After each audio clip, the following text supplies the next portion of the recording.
And right through here is the kitchen. I'll show you the refrigerator right here. Got organic milk, organic ketchup. We've got here an organic Amy's pizza pesto. Organic cashews, courtesy of Whole Foods. 9-grain organic bread. Organic sour cream. Organic heavy whipping cream. Some organic butter. Organic chocolate ice cream. G liquitrophic. B liquitrophic. Amino extract. Calcium. Vitamin C. Vitamin B. Fatty acid complex. My mom and dad, neither of them drive. My mom's been disabled for 18 years and she's on a wheelchair right now. My dad also, I was diagnosed with Parkinson's plus. Yeah, I usually have to get her into the car, lift her off of the wheelchair, and someone has to move her leg. I'm available to do so because I'm not in school or work at the moment.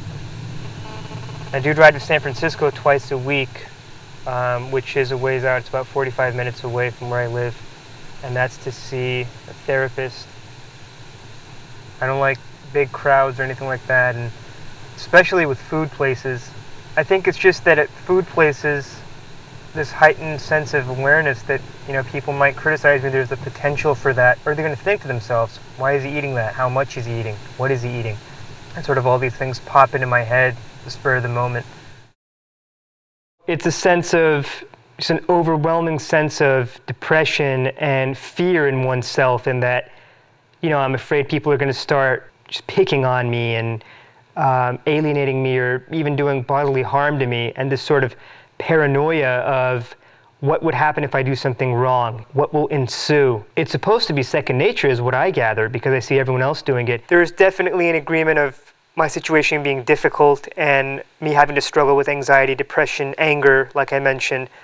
And we have been working to fix these things and, in a sense, get me out there into the world. But it's a very complicated series of events.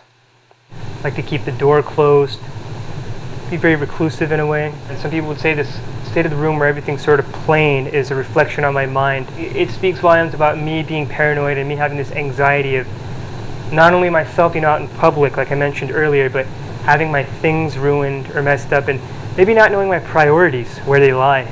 Well, I don't really have that many friends to over these days. You know, it was a worry at first, but later it was really how to cope with it. I would ask myself, okay, I have anxiety, I'm apprehensive. How do I find a way around this?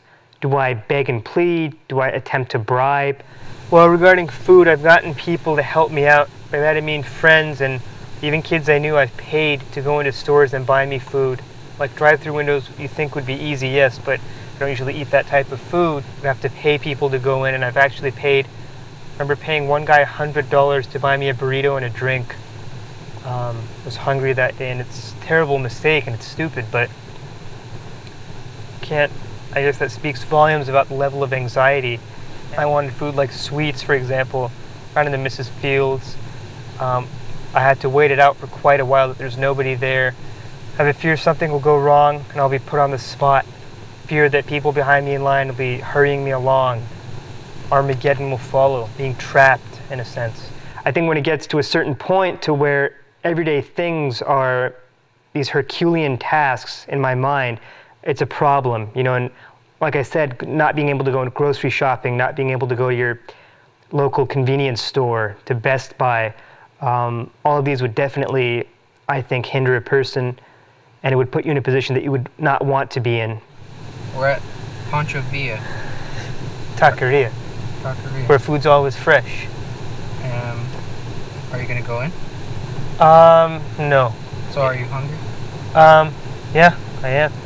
I haven't eaten today actually, and it's 6 o'clock. This will be the first thing I'm eating. I could wait. I mean, hunger, I don't know. So there's no way. Cigarette a while back maybe held me. There's no way though that you'll go in there. Well, if I were given a large sum of money, or I mean, right now. had a supermodel waiting for me when I got back. Right now, no money. Well, what would be the incentive? Then again, I question, would I need? I'll pay for it. You need an incentive. I'll pay for it. You will. Will you go in?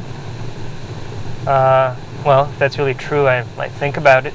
That right there, I think, you know, speaks volumes about how threatening the situation can be to someone with a condition like that. And the thing about all this is it's not really met with a lot of approval from the world, from teachers, from friends. Like one thing I've come to realize, the world is definitely not an anxiety-friendly place, if you will. And not being able to do a lot of these things is just unacceptable in the larger sense. Sometimes, I think in my better moments, yes, maybe, and I'm doing something fun or I'm in the company of people I enjoy, it's fine. But if I'm just down on my luck and I had a big shotgun and I placed it to my forehead, I would fire it without thinking. Then again, other times I think, what am I doing? But by and large, I'm not extremely suicidal, and I don't have really the guts to do that. I honestly don't know where I went wrong, sort of lacking the tools necessary, just lacking the skills necessary to get by. Who do you blame that on? I don't really know. I guess myself, my family.